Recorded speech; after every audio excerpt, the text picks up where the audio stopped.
All right, guys, in this episode, we talked a load about golf.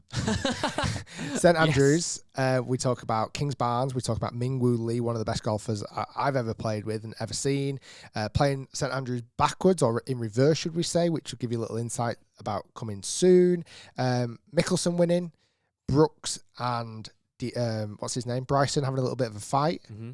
We also talk about a Dear Rick where we deal with cheaters. Again, I like cheaters. How did you think my method was for dealing with cheaters? That was quite bizarre. So your actual feedback for the Dear Rick was quite sensible, quite down the line.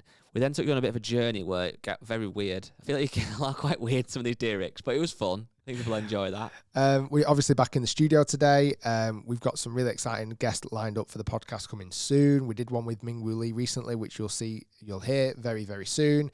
That's pretty much it. Should we roll the intros? Let's have a little rock, paper, scissors. 1, 2, 3. Yeah, I win. I think I always go scissors. I'll go 5, 4, 3, 2, 1. Welcome back to the Rick Shiels Golf Show podcast, everybody. Episode number 77. We're back home. We're back in Salford. I feel a little bit like almost semi-golf hungover after this weekend. It was a lot of golf, a couple of days to recover, but we're back, powered by our good friends Motor Caddy. And Motor Caddy was very, very useful up in Scotland. Some of the hills and the mounds and the undulating lies definitely... Not having the stress of carrying my bag definitely helped me. And you hit a lot of fairways, so you're just gliding down the fairway with your electric trolley with its remote control, just chilling, looking like a boss. That's how I roll. Quite literally, it's how I roll. So, yes, so last weekend, obviously, last episode, obviously, was a very special one. We did it at St Andrews Old Course after playing the Old Course on the Friday. We did. We also gave you a little sneak preview of what was to come, and we kind of want to discuss that a little bit today because we've got Kings Barnes to cover. Yes. St Andrews Old Course in reverse, which was one of the most incredible moments of my life. And then also playing St Andrews Old Course again for this upcoming Break 75, which we won't give too much away because that's going to come out this Friday. Well, the reverse video's not out yet either. That's 16th of June. I think we'll give a little nugget. A little sprinkle of... a having a nugget. A little sprinkle of what's to come with that. Well, where should we start? First things first. I think last week's podcast, I said this to you, I was still in such a daze after the surprise of playing St Andrews. And I don't want to go on about loads and become a bit of like a meme that don't stop talking about it. But it was honestly unbelievable. And we've got I asked people on the Facebook page yesterday to send us some of their best golfing moments as well. Because that for me was 100% my best golfing moments. We've got a couple of those we'll go through later on. But for me, bar obviously how unbelievable it was to play the Old Course with you and my family. My highlight that weekend was watching Mingwoo Lee in the flesh around Kings Barnes because he is undoubtedly the best golfer I have seen properly in the flesh. Well, I've been to the Open and seen Tiger hit shots. I was very fortunate, obviously, years ago to play 2 holes with Rory, but like properly for 18 holes to walk around with, he is a completely and utterly the best golfer I've ever seen. It's quite special, isn't it? So, being up at St Andrews, obviously having the advantage of playing the golf course in reverse, we were invited by Callaway. It wasn't a paid gig. They had they have a link with St Andrews Links Trust. Yes. And they wanted a really cool opportunity to be able to make a video there. And when they put it in front of me and said, would you want to play Old Course in reverse? I was like, absolutely. And we started throwing some names about our tour players. We actually started... Just a quick one. Just need to give a bit more about the Old Course in reverse, or do you want to save that? About what it, not about you playing it, but about the history of it. Or did we do that last week? I can't even remember. So back in the day... Just come in, Matt. Matt's bringing in a drink for Rick. No, it's all right. Don't worry. I don't want that. Thanks. What do you want? A water? We've not got any left. There's one water in the fridge, is there not? No water. That it? What the hell? Who's responsible for stocking the fridge in this place? You. Yeah, so... Back in the olden days, as many people know, the Old Course is the home of golf, apparently where it all started. There's other rumours of where golf originally took place. Well, I think what happened was golf in some form happened, I think, in China and all the countries in the world, because obviously it's not that complex to hit an object with a stick. Yeah. So I think there's rumours, and obviously, not rumours, that sounds a bit like gossip, but there's like theories and evidence that started in different countries. But St Andrews is officially where the rules were put in place. the actual game of golf as we know it today was born about, was it 500-600 years ago? Yeah, 600 years ago. Yeah, so there was the original layout of the golf course was very different to what it is now. So it actually started off as 22 holes golf at the old course, and I believe the first and the second and the 17th and 18th were played as almost 4 much shorter holes, Right. or 8 much shorter holes, should I say. And over time, they decided actually it's getting a bit hectic. When golf became more popular, it was getting a little bit more busy out on the golf course. They realised actually this isn't going to work as 22 holes. We need to shorten it because there's danger of people getting hit by balls and this, that, and the other. So they ended up shortening to 18 holes, and that became almost that was the standard of a round of golf, 18 holes. Every golf course in the world. It's crazy, that, isn't it? Like, it's proper mad, that. I always think this. So, back in the day as well, they used to actually play the golf course. And I don't quite know the theory behind this, but they used to play it in what's known as clockwise and anti-clockwise. So right now, the old course, as people know it, as they've watched it on TV and they've watched the Open there and they've seen the greats play that golf course, they'll know the first hole starts on the right-hand side and it'll go down the fairway and the green's on the right-hand side. And basically, from that point then, you pretty much go anti-clockwise around. So you go out up the right-hand side of the golf course. There's a bit of a loop around 9 and 10 where you're back on each other. And then you come back towards the town, back into town, and that's where out and in came from as well on a scorecard. On the right-hand side of the golf course, coming back towards the town, or what would be the left if you were looking from the first tee. And then obviously they'd finish on the 18th green. But that wasn't always the case because you could play in clockwise and anti-clockwise. So the actual clockwise method of playing it, this sounds a bit complex, but the clockwise method of playing it is actually in reverse. Yes. So you tee off from the first tee, and picture this, from the first tee, you go almost across the golf course towards the 17th green, the famous rolled hole bunker. Then from there, you tee off pretty much where the 18th tee is and go towards the 16th green, and so forth and so forth. And then you finish from the second tee back towards the 18th green. That last tee shot's definitely a little bit easier than the normal 18th. What's crazy, obviously, we played it on Friday, the correct way round, the normal way round. And then when playing it on Sunday in reverse, it still looked like a proper golf course. Well, there's certain bunkers that were in place for that way around. So when you play it the correct way around, you'll see some bunkers that aren't in play at all, really. And they're like sat the wrong way around. And you'd be thinking to yourself, why is that bunker there? Well, that's obviously why, because when you play it in reverse, it's in play. Now, to play in reverse, it happens incredibly rare. Yes. Like, unbelievably rare. I think maybe once or twice every few years they have a competition where there's hundreds of golfers that get the opportunity of playing it the wrong way round as a part of history, basically, quite simply. Well, playing St Andrews the correct way round is quite difficult sometimes to get on, as people probably know. To play it in reverse is essentially impossible, isn't it? Money can't buy, really, unless you are Rick Shiels. Well, there we go. The other thing that I think not a lot of people know, and I reckon not a lot of Americans would know this, and probably not a lot of Brits know this. The old course at St Andrews is closed on a Sunday. Well, I was on the phone this morning to a potential guest for the next podcast, so we won't spoil that yet. And I told him that, and he had no idea. And he's an avid golfer. He's a massive golfer. It's literally, the old course is closed, as Rick said, to the public. But not only that, it's closed for golf, open to the public, as literally a park. You can walk your dog on there. I had a run on there. You can play football on the 18th I saw guys with rugby balls on there. Literally playing rugby, like throwing it around. Kids probably playing in the bunkers. You do what you want. It's literally a public park. Because it's owned by St Andrews Links Trust. It's not owned by a person or anything. It's owned by the local trust. It's so weird, that, isn't it? It's so strange. So it's only ever open on a Sunday for the Open Championship. Obviously, that finished on a Sunday when it's at St Andrews. The Dunhill Links, which again finished on a Sunday. And that's pretty much it. The Links Trophy, an amateur competition, I think, possibly as well. Okay. But other than that, it's like 3-4 times a year. To the extent where if there's anything happening on Sunday, i.e. the video that we filmed, they have to send out like an email, a letter to local people that live in the area in St Andrews to say that, look, something's happening at the golf course. So just be aware that, you know. So we had to tee off super early on the Sunday, get out there. There was nobody out on the golf course when we started filming. But as we came back towards the town, it was busy. Yeah. Like we had to have stewards out with us who were kind of very politely asking people could they retain from walking on the fairways because there was going to be golf being played with me and Mingwoo Lee. So it was unbelievable. And like I say, you after filming, you went out for a run. I've been in a bit of running recently, but I wasn't bothered about going for a run right away really. But I just thought I can't not go for a run on the old course. So I literally went out, like you said, ran anti-clockwise out, and then came back over the Swilcan Bridge and literally ran up the 18th fairway. Just filmed it just as a memory.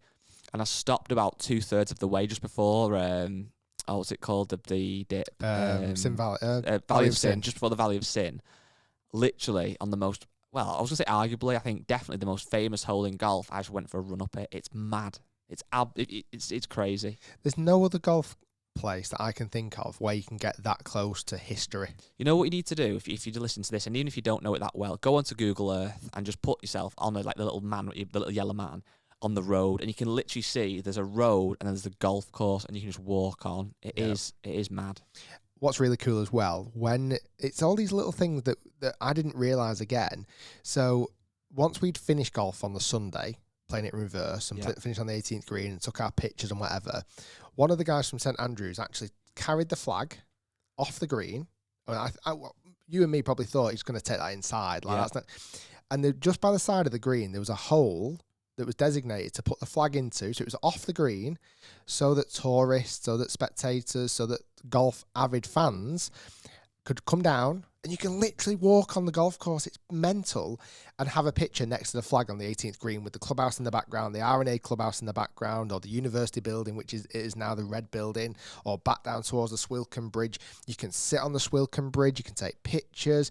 You know, again, it goes, we had a conversation about this not that long ago, the difference between UK and America. If that golf course was in America, there would be stores out there, there'd be merchandise tents, there'd be guys with, you know, like when you get a camera like a theme park and they'd be taking a picture, and suddenly there'd be this massive store that you can go and choose. That's 45 quid for your picture, please. You can have a picture on a key ring, on a mug, on a mouse mat, or whatever it may be. None of that. Mouse mat? What are you living in?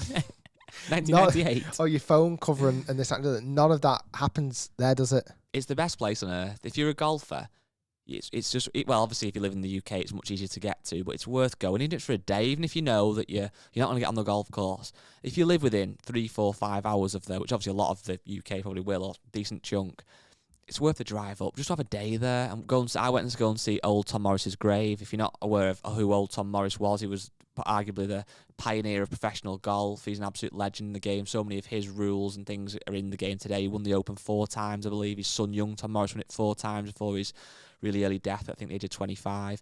Their graves are there, you can go and see. There's loads of little independent golf shops that anywhere else in the world probably wouldn't survive, but because they're there, they thrive. It is just an epic place. It's Disneyland for golf. 100%. But moving on, do you want to move on to Kings Barnes? I want to touch on 2 things. Quick. I want to cover something. Say quick, then you got all day. I want to cover something that we talked about last podcast that we got wrong. Which was? The green fee. Yeah. I got told it was 400 quid. Right. And it's not. It's like £190 for a green fee at St Andrews. So it's not cheap, but it's an experience. A tenner a hole, basically. Also, I wanted to touch on this crazy thing that we found out, that if you are a resident of St Andrews, you get membership to the whole of St Andrews Links for £250. 7 courses, I believe it is. If you live in the town. I mean, that's like crazy. So straight away, I went on Rightmove. I started looking at properties in St Andrews. Maybe just a little holiday home. Okay. You know, just somewhere to... Well, what's a 2-bed flat? 750 grand or something? Well, yeah, obviously you got to pay the 750 grand so you get the £250. That's worth it. Value. Membership. But think of that house in 5 years, it'd be worth $1 million. It's an investment. Well, I've decided, I said to my brother the other day, that I now want to try and make it a bit of a bucket list to play every open course on the rota. Oh, wow. And keep the scorecard. So I've already done Carnoustie, but I want to do it again so that I can, because I don't know what my scorecard is, and keep every scorecard. And I'm looking at prices. Now, some of them, obviously, like you said, can be 200, 300 quid, which is a lot of money for a green fee. But I've thought of a way around it.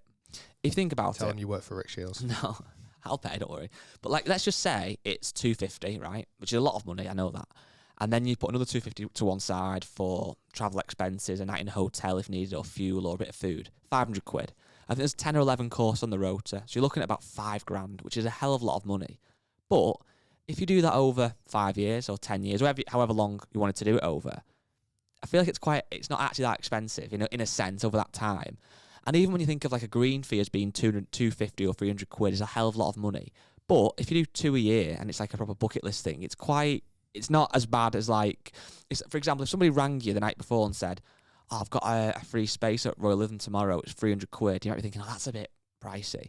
But if you've looked forward, factored it in. Yeah, if you factored it in and you've been looking forward to it for 3 months, 4 months, 5 months, it's not actually that much. So I think that's my goal, to play them all. What would be top of the list for you? I must admit, I've not really got a top of the list. Obviously, it was St Andrews, which I've done. Which one have you? You've not played that many, have you? I've only done Carnousty and St Andrews. Not played any others. Not done Hoy Lake. I've not done any others. I feel like I'm gonna keep reeling them up. I've not done any. Okay, cool. So I want to do Birkdale first, maybe. That's St Andrews done. Dusted. What's next? Kings Barnes and Minwoo Lee. Yes. So Mingwoo Lee, I want to start with him first. We had him on the podcast. He is next week's episode. No, sorry, 2 weeks episode from today. Weeks. The reason being, it's not time sensitive. We're going to release it when guys are on holiday. So that's going to be a really exciting one. He'd never done a podcast before, or actually sat in person. He's 22 years old, but his maturity level is just ridiculous, isn't it? It's like he's a grown up, isn't he? Yeah, he's so good. So that's a really good podcast to look forward to. His golf. So before we'd done the podcast, I hadn't played golf with him. We'd kind of been a little bit communication on DMs, on Instagram and things like that. And he's done really well. He's won in Australia on the European Tour. He has been up there round and about. He's quite new to the tour still. But quite simply, he is one of the best golfers I've ever seen. Unbelievable. I've played with some really good golfers. Westwood, Fleetwood, Rose, Matt Wallace, Luke Donald, BEEF, Harrington, Nasser Takotcha, yeah, who I would actually have previous before this said she was one of the most impressive golfers, but on a different scale. Mingwoo Lee was just phenomenal. He had in 18 holes 9 birdies, and it could have easily been 11. He had a 3-putt. He had a 3-putt par in that. He drove a green, the 6th, 3-putt par. He had eagle opportunities on every par 5 and very, very makeable eagle opportunities. He boxed a lot of fantastic birdie putts, and his golf. And we kind of both said this, that I've played with many good players, and when they hit a great shot, I kind of think to myself, I know I can't do that all the time, but I can do that. Like what you've just done, I can do. Yeah. Not first take, maybe 10th take, whatever it may be, whether it's a driver shot, an iron into the green, a wedge shot, a putt, a bunker shot, whatever it may be. The way he played golf, I can't do 99.9% of the things he can do. Yeah. And that scares me. Well, when we've done videos recently with James Robinson, who's been on the European Tour and played in the Open, he's obviously unreal at golf. Like, imagine the best player at your club. He's probably 5 shots better than that. Well, it's hard to say, but he's class, isn't he? He's so good. Yeah. But like you said, when he hits shots, it's what impresses me more like a James Robinson is not so much the shot, it's the consistency of hitting that shot. Like you said, if you bomb the driver and it's gone however far, me and you, I think, could do that shot, but we might hit 5 or 6 more that are horrendous or whatever. Yeah. He does it every time pretty much. But like Minwoo Lee, the strike, the sound, the flight, the distance. Like, he was 30, 40 past you, wasn't he, truthfully? If not more in a couple of holes. Comfortably. Absolutely bombs it. There's a couple of times when he hit driver first, and I thought, bloody hell, he's hit that really well. And I would step up there and crush it. And deep down, I'm thinking, I can't hit that any better. Like, that's as good as I've just hit a golf shot. It's straight down the fairway. And I played really nicely at Kings Barnes, which you would have seen. Yeah, that'll be out now. I played really nicely. And I'm walking down the fairway thinking, well, there's my ball. Where's his? Where is he? Miles. And he's 30, 40, 50, 60 yards further than me every frigging time. It's and the strike with irons, like certainly with long irons, it's just like absolutely flushed. And then like he'd hit a wedge that he's like not overly impressed with, and it'd be like 15 foot to the side, and it's like still a really good birdie chance. He was always pin high on wedges. He played this beautiful little flight with his wedges, just so nicely played. And the other thing that I really noticed, and I think you picked up on it as well, there was next to no shape on his golf shots. So straight. Like, and that really helped because there was a bit of a breeze there at Kings Barnes. And so many times where he just hit it, almost the wind just didn't affect his golf shot. Mad. He put it unbelievable. His short game when he didn't hit the green was phenomenal. He played that amazing bunker shot on number 17. Yeah. Just like, what? The kid's a baller. You know, when we did videos recently with James Robinson, and you said after filming, I think you might have said in the podcast, you almost can't comprehend how he's not on tour still. Do you now realise more? I do. And this isn't offensive with James Robinson, it's just that level below. And I think people need to see that to understand the separation between a James Robinson, and he knows it. James knows this. That's why we're not talking out of turn. And then a Mingwoo Lee, and then a Dustin Johnson, a Justin Thomas, a Rory McIlroy, a Tiger, a Phil Mickelson. Like that again is like a different level again. It is literally ridiculous how good these guys are. And he stood on the tee, and he's hitting a driver, and you know, like sometimes when I stand there, I can't imagine how I'm going to hit a good shot. I'm looking, thinking this could go left, could go right, it could go straight, it could do anything. I don't have any idea.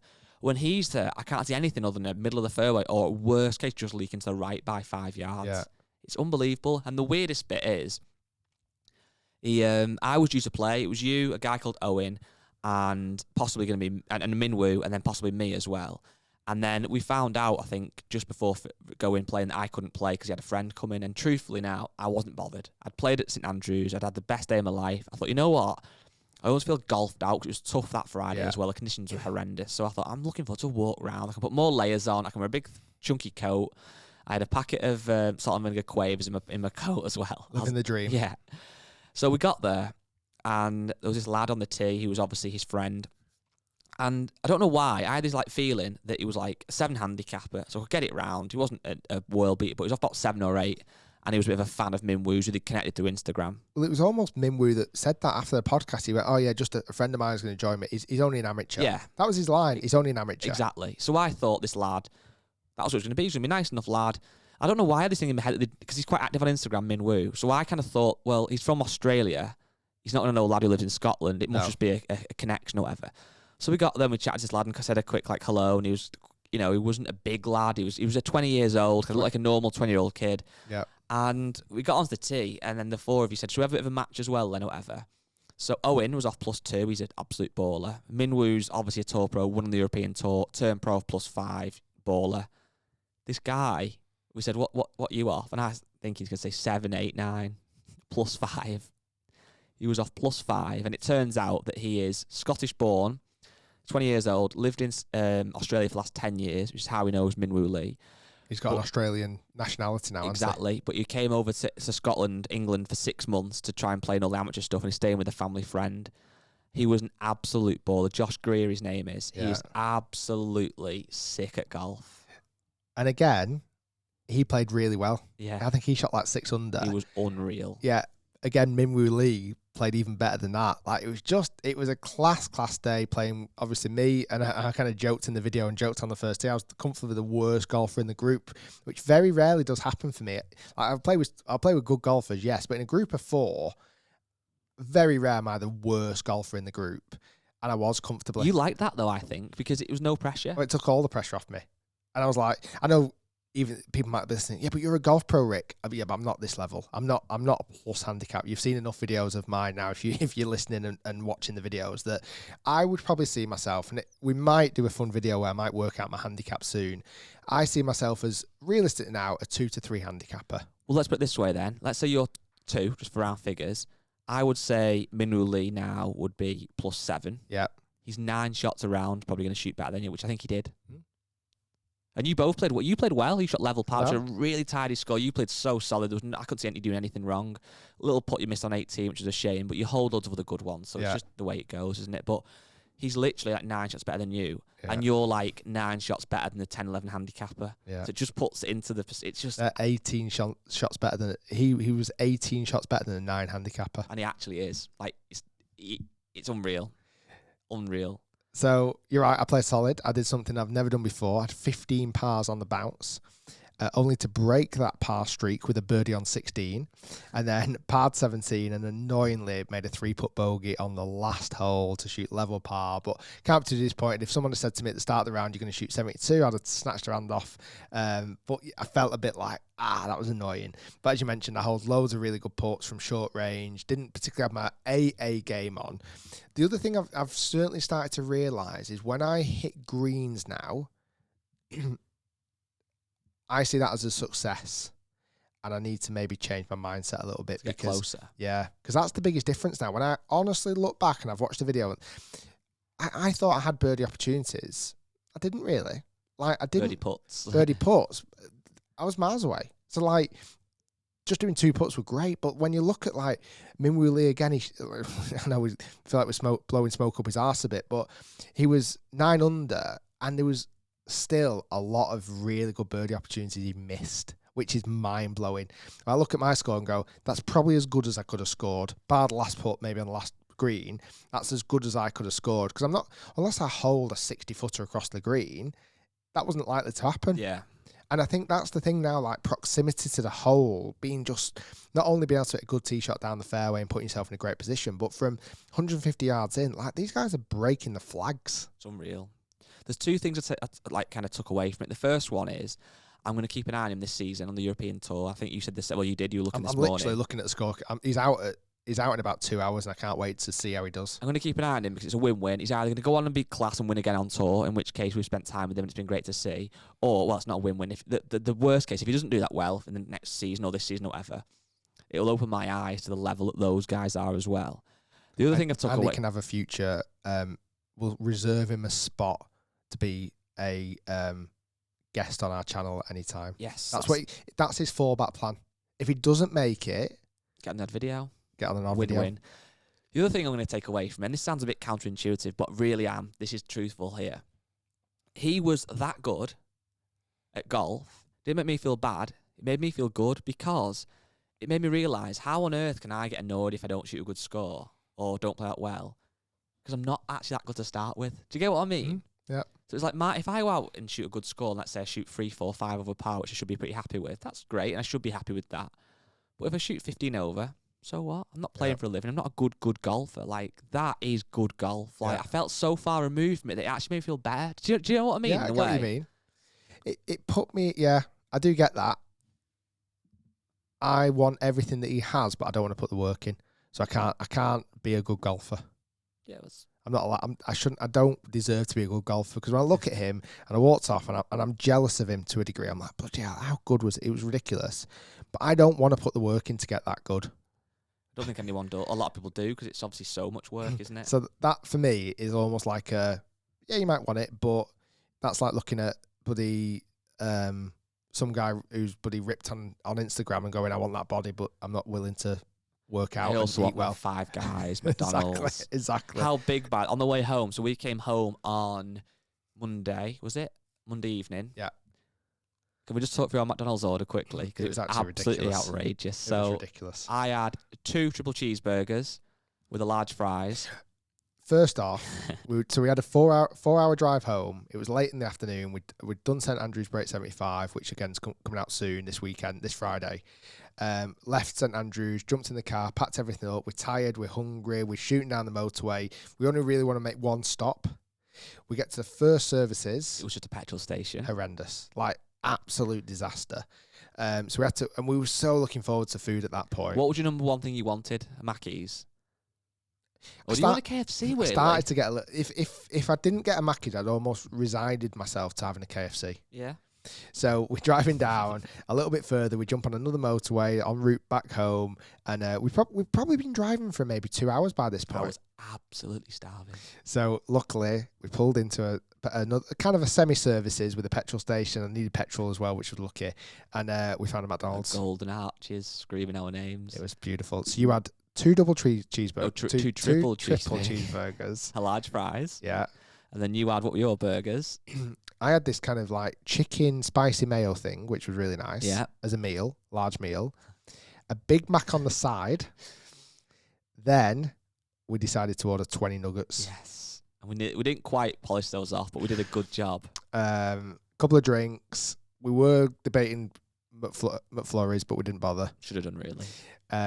Went to services, bought a packet. I bought a packet of chocolate raisins and also some squashes. You went pretty big, but I don't blame you. I needed it to keep me awake. That and a Monster, and I was rocking. I couldn't sleep that night. I don't have a lot of McDonald's, but in certain situations like that, it just hits the spot. I was so hungry and so many calories so quickly. But yeah, it was good.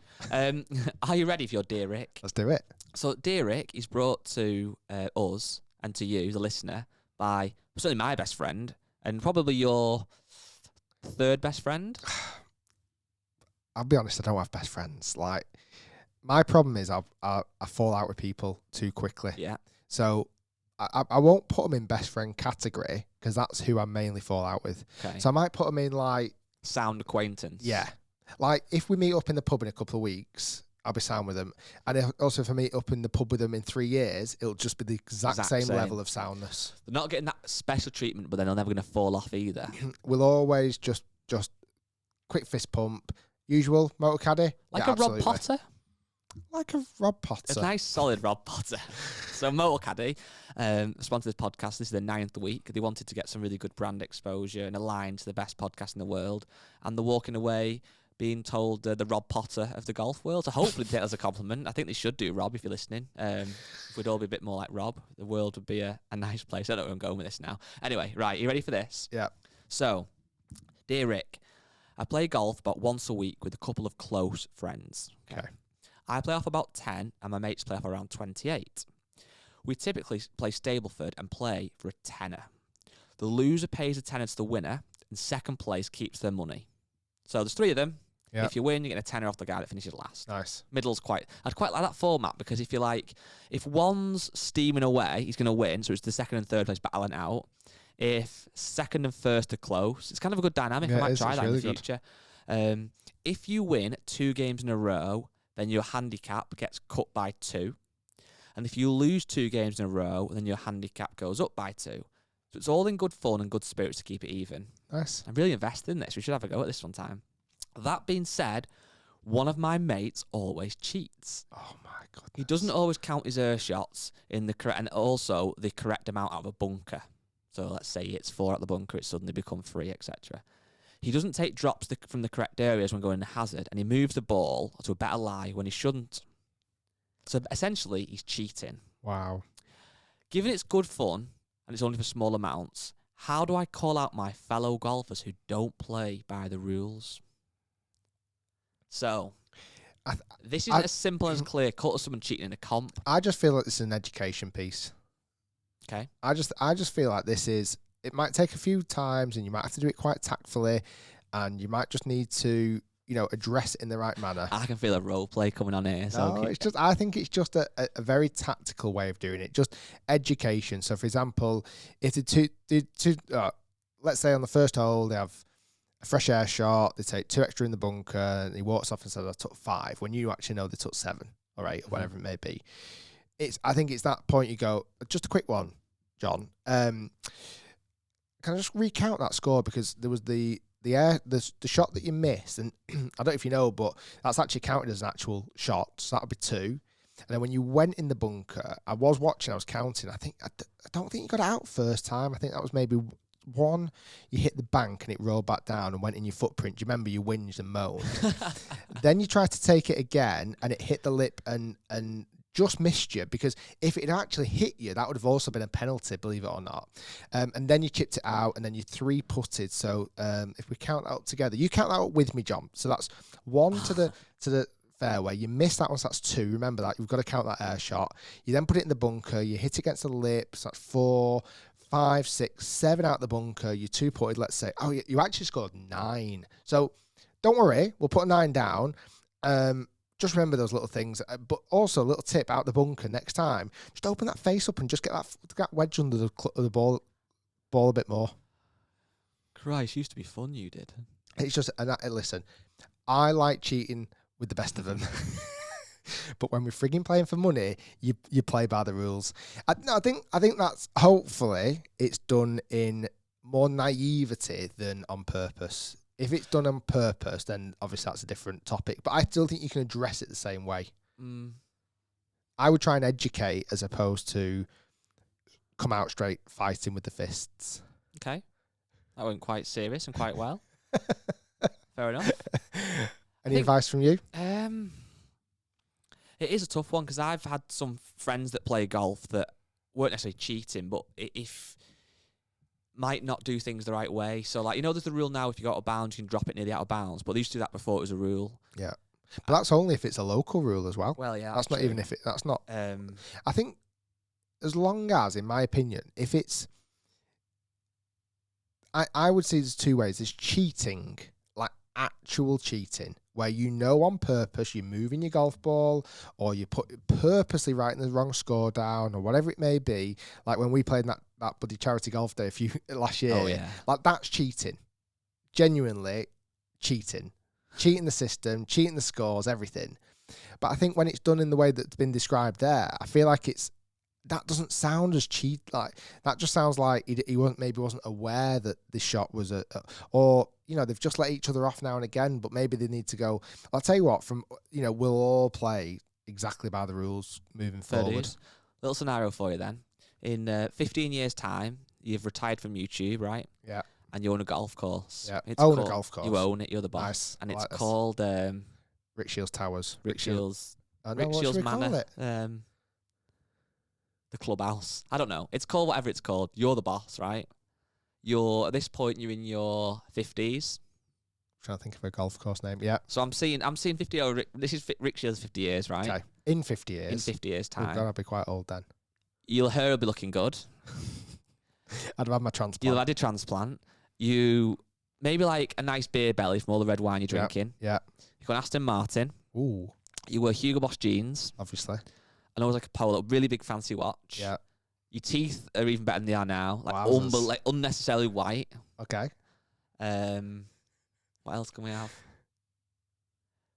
Still married to the first wife? You're on the third by now. Okay, yeah, well, listen. Obviously. You've just had another kid as well. So you're like 55 with a brand newborn. Ah, okay, I like it. Your wife's 20. Yeah, yeah. You're like... It's a good job my wife doesn't listen to this podcast. Really outrageously tanned as well. The same colour as these wooden things behind us. I sound a bit like that Lineker fella. Yes, Wayne Lineker. That's exactly what I'm thinking about, yeah. Still on like all the social media apps like TikTok, whatever there is there, and a bit of a pest, etc. Okay. I feel like you'd like to be this man. I know, yeah. Where's the downside at the moment? But you're basically the owner of the golf club. Okay. And, you go most days, you're always on a Saturday, propping up the bar, giving out ales to people that you like, etc. Nice. Motorcade at the bar, they get free drinks, obviously. And because it's your golf club, it's your rules. So it's this particular day. It's a nice sunny June day, and there's a big comp on, and you find out that the guy that's won has actually cheated. Okay. So it's your rules. What are you going to do to him? How are you going to punish said cheated? He's proper cheated, yeah. People have been thinking about for a while. He shot a gross 82 off 15 and won by a couple of shots. But there's been evidence. Not only people know about it, they've actually filmed him on the golf course, moving his ball in the bunker, dropping one out of his pocket. Actually on film as well, so it's definitely him. Your club, your rules. This is dead easy. He goes to the punishment wall. Ah, okay. Talk to me. So this is how it works. Right. So once said cheat has been guilty of cheating. We've got evidence, hardcore evidence. It goes to the board, which actually is only me. Yeah. So I just make the rules. Yeah, he cheated. Okay. Yeah. He then is called upon to attend the punishment wall. He doesn't. It's mandatory as well. He has to come. And at the punishment wall, Saturday afternoon, everyone's had a few beers. Because what's really good about the Rick Shiels golf course is nobody drives there. Everyone gets picked up by Ubers and all get dropped off after. So you can drink as much as you want. Teslas as well. Teslas, only Tesla Ubers. Yeah. So you get picked up, you get dropped off. Everyone can drink. Beer's dirt cheap. I'm not in it for making a profit. You made your millions, billions. This is now just a little playground for the wannabes. Yeah. The Wayne Lineker wannabes, right? Is your wife called Courtney, by the way? She might be. She might be. So, in the punishment wall, there's a couple of shackles. Sounds a little bit 50 Shades of Grey, this. I'm not sure we're going to go with this. Two on the hands, yeah. 2 on the feet, and they've got to turn backwards. Okay. Okay. I mean, This is this gonna this really- bit sounds a little bit weird. They'd have to drop the trousers. and you get out your stiff shaft. Okay. No, so the bare bottom Okay. is visible. Okay. Yep. And what takes place then is Oh, what we Christ. call the punishment. What can we call it? The punishment punch. Okay. Okay. There's a golden 2-iron Oh, set nice. aside for the punishment wall. What loft? Okay. Like 18. Nice. Okay. A little bit short shafted because you want the loft, but you don't need the distance or the power. Okay. We get a text from the production team here. What they're saying Oh, it's- sounds like.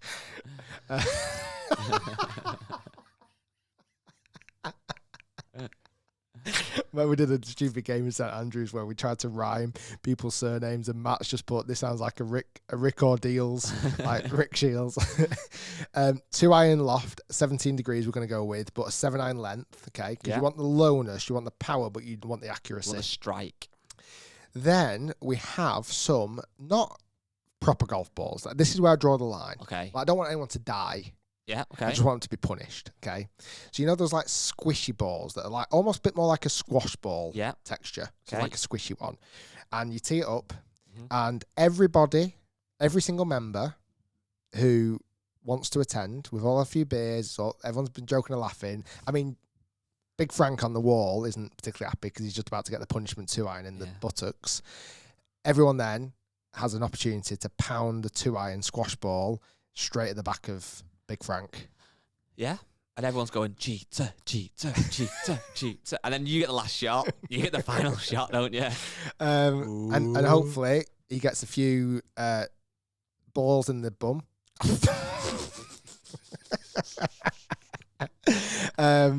He then I'm going to do one of two things. Okay, if he's taking it like a man, if he's owned up to it and turns around, pulls his pants up and goes, "All right, fellas, you I'm got not me. just tuning in at this point here now.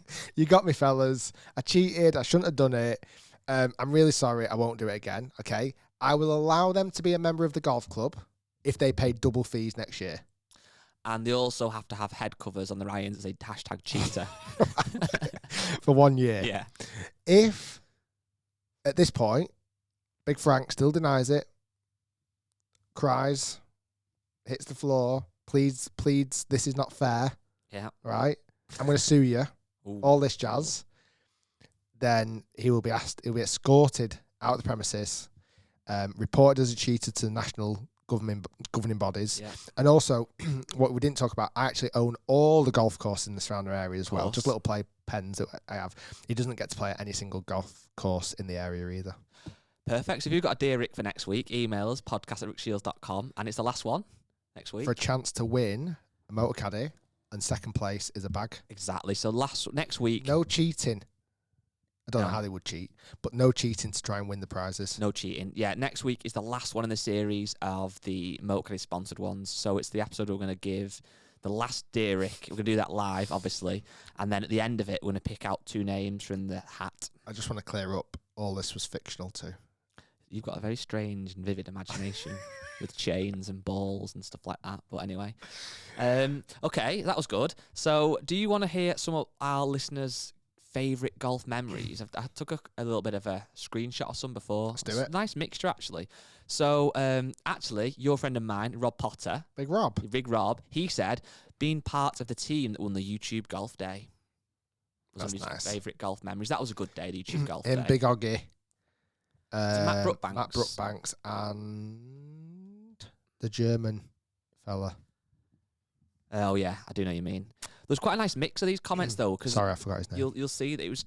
I think that's the thing though, isn't it? What I'm realizing more as I get a bit older, that for me, obviously, I love playing golf and hopefully playing well, but it is so much more about the memories and the times that you have, and Yeah. that can be a score, it can be a shot, it can be a round with a certain person. And some of these are quite deep, but some of them are quite funny. But the next one is from Samuel Dela Cruz. It's quite a cool name. Awesome name. My best golf memory on the golf course isn't anything that special. It's quite common for a lot of golfers. But it was my first chip in with a sand wedge from the side of the green back when I started playing golf in college, and that got me hooked to golf. the feeling you get as a newbie to pulling off a golf shot like that is something really special and really motivated me to keep getting better. Love that. It's class, that, isn't it? Yeah, simple. I wish sometimes, because I played at such a young age, I can't remember shots like that well, because I would have been 10 or something. I weirdly remember my first birdie. Yeah. Yeah, first hole where I played, and I wasn't very long hitting. I didn't hit the green in 2, but from like 30 or 40 yards out, pitched it in from my first birdie. That's awesome. So I do remember that. The other thing I remember, weirdly, at my home golf club, they had a simulator well before they were even a thing. It was really quite bizarre. It was, in fact, it was far too ahead of its time in terms of, they redeveloped the clubhouse, and they put in a simulator probably the size of this room, and it wasn't anywhere near the technology today, obviously, but it was an actual simulator, and you could pay to use it, but they also had it on free sometimes. You could hit balls, and I remember occasionally hitting one over 100 yards and being absolutely mate. So I remember that. I don't remember like certain shots, but this one from Cody Gardner, the Albatross I made 2 weeks ago from 160 yards on a short par 5. That's nice. very. I've never made. Have you made an Albatross? Never. No, I made a fake one, but that's. Oh yeah, you had that recently, didn't you? It was about 2 years ago. I was on a par 5 at a local course, and I hit a driver, and I had about 220 yards left in. And I had a hybrid in the bag at the time, and I tried to hit like a 3/4, like kind of punchy, chippy hybrid, and like topped it into a bunker. That's not very good. Like, so I want to have that shot again, because I feel like that's a shot I'd like to have in the locker. Literally dropped another ball, did the exact same thing, and flushed it, and it went in. No way. So it was like it's my longest ever hole out, but it doesn't really count for anything, does it? It was some guys on the other tee or something as well. No, there's nobody there. I knew it had gone straight, and there's a pitch mark about 20 foot, 30 foot short, and obviously it was a hybrid. Obviously had forward momentum on it. I thought this is going to be close, and it was in. It was quite a strange feeling. It was like I've holed a shot, but it literally counts for absolutely nothing. It would have been nice for it to be for an Albatross, obviously. Next one is from Stephen Johnson. As a new golfer, this year was my highlight, breaking 100. I played okay throughout the round and didn't really think about my score. The lads who were with me were struggling quite a bit, and they were getting quite frustrated, but I kept going. I lost my cool on a couple of holes, but managed to plot my way around the last 3 holes okay, and I was totting up my scores and ended at 97. I was so chuffed that I achieved that, and my handicap has come down loads since. I started off with my 3-card entries at I got 39, and now I'm off 29. That's really good. Down by 10. But I think that's the thing, that sometimes like breaking 100 might be a bigger achievement for somebody than when they then break 90 or 80. Yeah, because it's the first one, isn't it? Mm. I've got two memories that stick out to me. I was just saving some pictures actually my mum sent me. It comes down to the story. Is it just a moment on the golf course? No, any golfing moment. A lot of these are on the golf course. So I've got 2 that really stand out to me. Number one, I'm going to go from a professional career moment for me. Was the one time, well, not the one time, a couple of times. It was the day in general, YouTube Golf Day. Yes. On the putting green before we went playing. That was mad. Was probably one of the most surreal, amazing moments of my career. I know it sounds like a ridiculous thing to say that, because it was just the fact that something we'd even just thought of in a bloody cafe 6 months earlier had turned into something as big as that, with so many spectators, so many other creators, so many, like when you're looking at it and thinking, oh my God, like you're one creator from one part of the world, and like you're chatting and you're talking, you're making content together, and that was a really amazing experience. One that I would like to do again potentially in the future, but that memory's so almost strong that I don't want to ruin it really. That was really good as a career. And I've had lots of really good highlights. Obviously it's been an amazing thing to do. One of the things that I always remember was a trip I took when I was very young. In fact, I was this young guy. Oh, I'm looking forward to seeing this. And we'll put it on the main YouTube video. I always heard did I see someone complaining Somebody had about this? in the Facebook group. It's called the Rick Shiels Golf Show Facebook group. Somebody had a bit of a kind of a complaint that they'd been listening to the audio podcast last week at St Andrews, and there was a few clips that we threw in that were on the video. And I kind of get what you mean. We don't want to ever become the audio podcast that doesn't really work. But equally, with some of these things, it's nice to be able to show people. And the second channel's free to watch. So even if you just want to skip that, listen to the audio one, and you think, oh, at 33 minutes, Rick said something, and you skip to the other video and see it. So it's your choice. But that on the audio podcast would have sounded awful. All you'd have heard was wind. Yeah, we're not going to do that too often. It's just the odd thing. We'll put this in the YouTube video, though. Okay. Just to annoy that guy. Yeah. So I don't quite know how old I am at this point, but it's not... Well, I'll show the picture. Oh, my days. Describe it. So you've got a putter. Looks like a Scotty Cameron. I don't think it is a Scotty Cameron shape. you've got a proper pair of like saddle shoes, like a white golf shoe with the brown saddle. How old do you think I'm there? Probably about 13. Yeah, I was about 12 or 13. You've got actually a decent fitted pair of pants for that era because they weren't that baggy. You've got a jumper on and a hat, you're like a bit of a chav. But I think it's just a cap that gives that look. The collar's quite up as well, but very much of the I used to era. always wear my collar up at the time. Did you? Yeah. Where was that? So this is one of my greatest memories ever. God, I do look a bit chavvy. Oh yeah, look at those shoes. They're awesome. This was one of my greatest memories ever, right? So me and my mum, who got me into golf, and I'm sure we've already said this in the podcast at some point, she got me into it. We decided to go on a trip, and just me and her jumped in the car. I think she might have been working or something. And we headed to the Isle of Arran. Do you know it? Yes. In Scotland. Well, I've heard of it. I don't know it. Like so. So in Scotland, it's just off the coast of the northeast, west of Scotland. It's an island, and basically on this island, it's got 7 golf courses on it. Some are like long, proper golf courses. Some are little dinky, like pitch and putts or whatever, or 9 holes or whatever. So me and my mum jumped in the car. We got the ferry over to the Isle of Arran. We stayed in a little cottage, and each day we played a new golf course. And each day we drove around the island and weirdly listened to Whitney Houston, which might explain a lot of things in my life. And we'd go to these different golf courses and play. And it was just, I remember it being at the time, like I'd not really been on a golf holiday. I'd only been playing golf for about a year and a half or something, and be able to spend time with my mum. She doesn't play golf anymore for whatever reason, but we used to go there.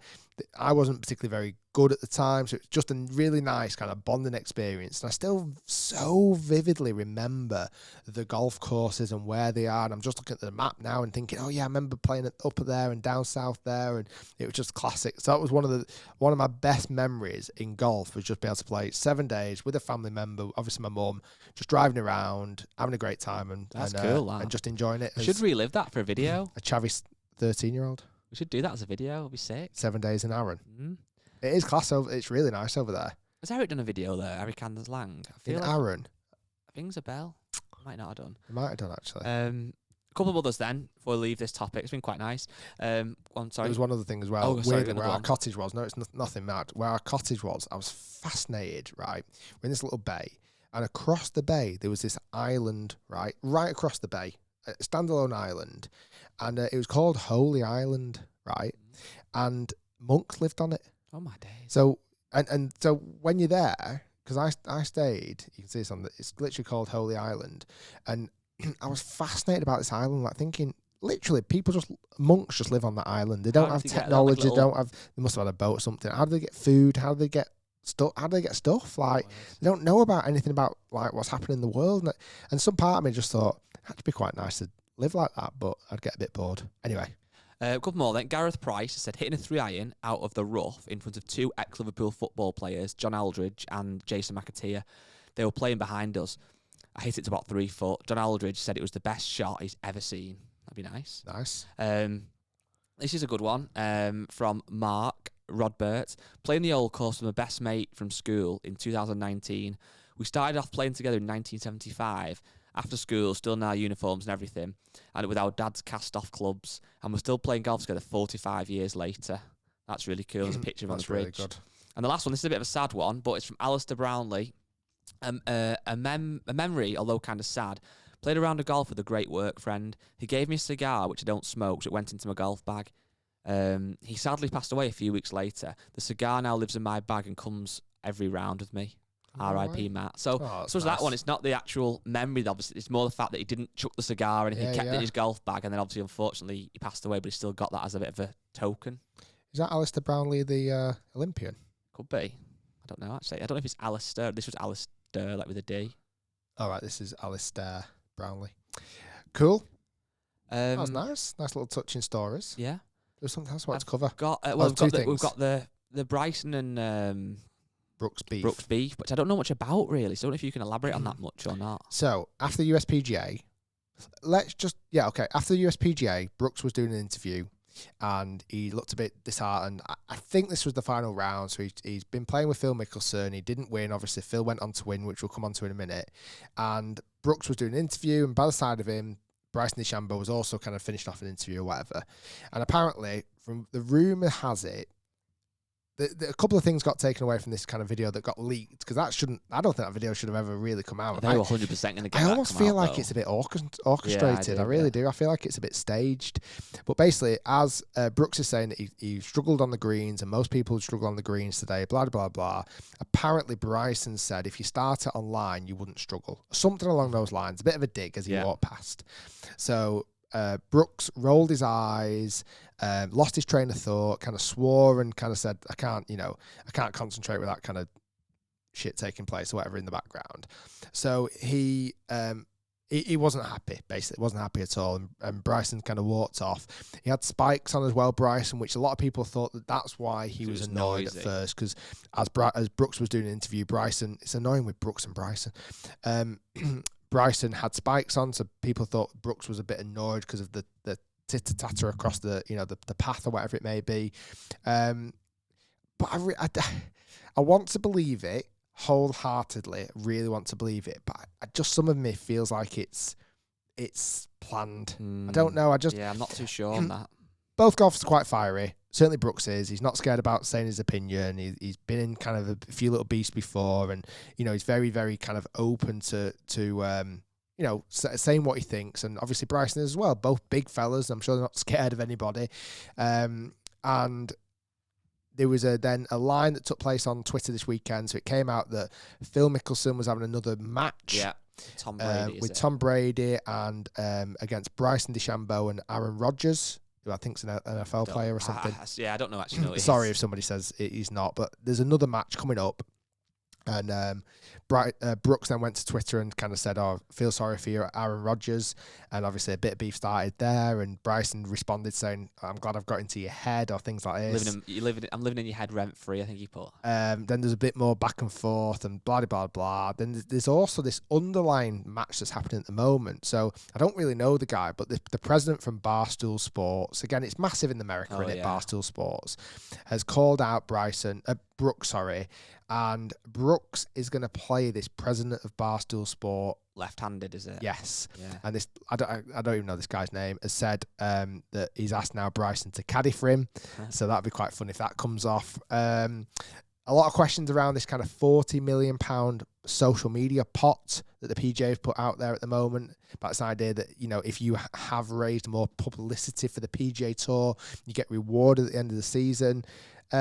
I've definitely seen a trend of, and we said it a few weeks ago, I've seen a trend of tour players starting to do much more social media. Mm-hmm. We actually saw a vlog that Bryson released. That was good. Yeah, I've not watched it all. You said it was really good. I've watched little snippets of it. Phil on social media just going mental. I don't think he does his own stuff, Phil. Yeah, but he does his video. He obviously does all of his video stuff. Like, I think his tweeting that took place after USPJ wasn't him, because that was a lot of stuff that got done. But when he's talking in the car park about bloody bombs and hellacious seeds and all this, that's got to be got to be Phil. But I think there's a big push on social media at the moment. I feel like this is brewing to turn into something, whether it's a big money match, or I feel like golf like this could be turned a little bit into boxing soon. I think it's good for golf though, because if you think about it, my mic keeps moving. If you think about it, when a golfer comes onto the scene, you see them obviously on the golf course, you might see them do a 5-minute interview afterwards. You don't really get to know much about them as a person, do you? It's only when they've been on the scene for so long that you feel like you know them. Like, I don't feel like I know Matt Wolff, for example, really. No. What do you know about him? You feel like you might know Poulter a bit because he's been on the scene for so long. Obviously, the Ryder Cups and stuff, you can kind of gauge the personality. But even like Rory, what do you know about Rory, really? Yeah. You don't. The thing is, I always think about this, and I always think, I'd love to see behind the scenes. But like I say, maybe I need to watch more of this Bryson stuff that he's doing at the moment. I don't know what it'll do, what it'll make me think. What it's I do like thinking if you see, go on, sorry. I just like to think, and I know what happens behind the scenes a bit more. I know there's a scene in that video. If you've not seen this, Bryson's got his own YouTube channel now, and he put this like vlog on. It's about half an hour long. It's not super exciting, but it's just quite like a slow paced week in the life. There's one point he gets up at like 5:30 in the morning, his Bentley, and he goes to the event and he has to fill up fuel on the way. And it sounds ridiculous, but just watching him at the gas station, as they call it in America, filling up his car with petrol or diesel or whatever in the rain, like, it's real. Like, you kind of think in 2 hours' time he's on the telly eating bombs from millions of people across the world. But he's a normal guy. And I almost think for these guys, they don't have to make it mad content. It's just seeing that they are real people, and then seeing them maybe in the hotel room afterwards or going out for dinner and what they think. you don't see any of that normally, and there's definitely a gap in the market for somebody to take that and be more real, because you feel more part of them. Then you want them to do well. Like I already want Bryson to do well because I feel like I know him more. I don't know him obviously at all, but I feel like I do from watching him on those videos. Yeah, it's like, for example, do you know Colin Morikawa? no. Like, you don't know anything about them, do you? Well, the issue that you find is certainly when they're doing when they are doing interviews post round, they turn into somebody like media trained. Yeah. You know, it's very safe. It's very corporate. It's thank the sponsors. Thanks for the event. Great. I just didn't quite play great today. I'll move on. I'll try and get better next week. You hear all those same repetitive lines, but it is nice to hear a bit of a different kind of take on it, really. I like it. See more of it. Do you want to see a match with them? With them two? Not massively, really. What? I'd like to see them in a boxing match. I don't think a golf match does much. I'm going to beat you, and then they'll just play them. One will win, or whatever they play. You know, I don't know. I feel like obviously not going to do a boxing match. That would be ridiculous, but it would be funny if they did. But I don't think golf massively has that for me in a match format. I don't think it massively. It might do. I might change my tune, but I don't think it massively. Because for me, with boxing, I get quite into boxing. A very casual fan, but you have two guys often sometimes undefeated, and you can't believe that one of them is going to have to lose because it's like they're both undefeated fighters. Yeah. And they might be going for a belt or whatever it might be. And the whole week, 2 months before, they're giving each other the trash talk. And sometimes it's a bit fake, but you get so involved in it. And they're both saying, I'm going to beat you in the first round, I'm going to beat you in the first round, or whatever it might be. And then the fight happens, and then one of them wins and one of them loses. Obviously, very, very rarely it could actually be a draw. But with golf, it's like, well, if Bryson and Brooks played each other, well, one of them will lose. Like, I kind of know that. Doesn't mean anything, does it? The only way I'd like to see it happen, but I don't think it would because it's too much of a risk, if they actually played for 10 million of their own money. But even so, it would still be backed, wouldn't it? It'd be massive. That's what I'm saying, though. I want it literally out their own money. Like, and I'm sure, like say, they'll make it back in sponsors and stuff. But even that match that Mickelson and Tiger did a couple of years ago when they were playing for $1 million, wasn't their money. I know, but even that, I know what you're saying, but it doesn't work because if they say we're paying for 10 million out of our own money, they're still going to make money doing it. So the sponsorship for the event makes. That's what I'm saying. That's what I'd love to see. Just have a match of just an actual cash match, but they'll make it on YouTube. It's like, imagine that'd be the way. Do it on YouTube. So but like on someone else's channel, they don't make a penny from it. Yeah. And it's just all ego. It's like, right, I'm paying for 10 million. There's no sponsors. There's no sponsorship boards. If you want to play on my channel, that's fine. That'd be sick. I'll host it. Yeah, I think that's something I would like to see. Like genuinely, at the end, you see an exchange, not an exchange of 10 million, but an exchange, like an actual, I'm gutted because I've just lost 10 million. Where I feel like when they're playing for $1 million in these matches, they're playing for $1 million, but they're not going to lose $1 million. Like they're still in profit. What about if they played and the loser had to delete all the social media? Yeah. And they had to start again. Yeah. That'd be quite good. I just feel like it just needs to. But then equally, Brooks has got 4 majors, hasn't he now? Yeah. Has he got 4 or 3? 4, I think. 4, I think. Bryson's got 1. So that's his argument done straight away. Well, I've got more majors than you. So until Bryson gets more than him, you can't really say anything, can he? Be interesting to see how it pans out. Just on I know we're a bit late to the party here because we filmed this kind of later, but it's like 2 weeks late now. Just very quickly to touch on it. Well done, Phil Mickelson, for winning the USPGA. Yeah. Feels like a very young 51-year-old. Yeah. 48-year-old because he is. He's 51. It's 51. I'm confused now. I thought it was 48.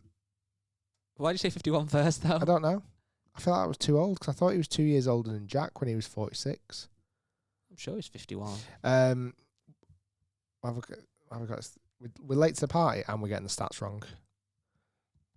Is he 51? Well, you've got me doubting it now, but I kind of had in my head all along he was 51.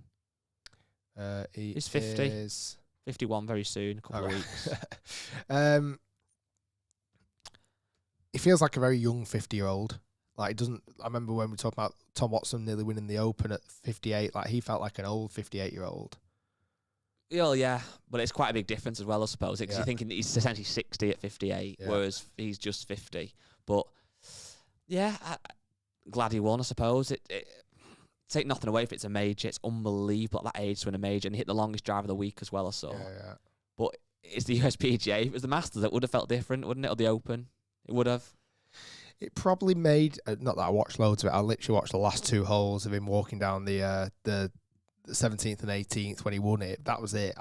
I wasn't that invested in watching it again, the USPGA. I do feel like that event needs to do something differently because I'm just not that bothered. Like US Open's coming up next at Torrey Pines.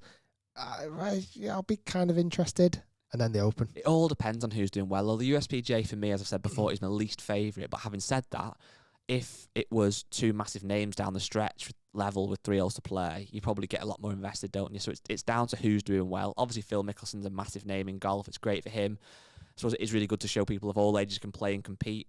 I said it before when Tom Watson nearly won, that obviously a lot of people don't agree with, and David Cannon said I missed a point about how I was kind of glad Tom Watson didn't win the Open years ago, which sounds terrible to say, but I just sometimes worry that does that inspire young kids to play? It might do, it might not, I don't know. Does it make a difference who wins? I'm not sure. I think it'll give a lot of, probably doesn't get more people in, but it gives a lot of people who are into golf probably more purchase on. Well, I'm 40 and I don't feel like I'm going to play any better. Well, they might go, well, actually, Phil Mickelson's just won at 50. I've got time to get better, like still. So I don't think it'd probably get many new people in, but hopefully it would keep people in the game a bit more. Loads of like 40-year-old blokes now wanting to make it the seniors tour. Yeah, Gives exactly. like 10 years of solid practice. Yeah, and then US Open, then the Open, and there's talks that the Open's going to have like an attendance, which is good, like 75% attendance. That will be good. Which will be incredible because I think we very much missed the Open. Didn't happen obviously last year, so hopefully it does take place with a great crowd this year. Good. Are we done? I think so. I don't even know how long it's been. How long's it been, Matt? An hour? Bang Whoa. on. Nice solid hour. Great. We're going to do one more.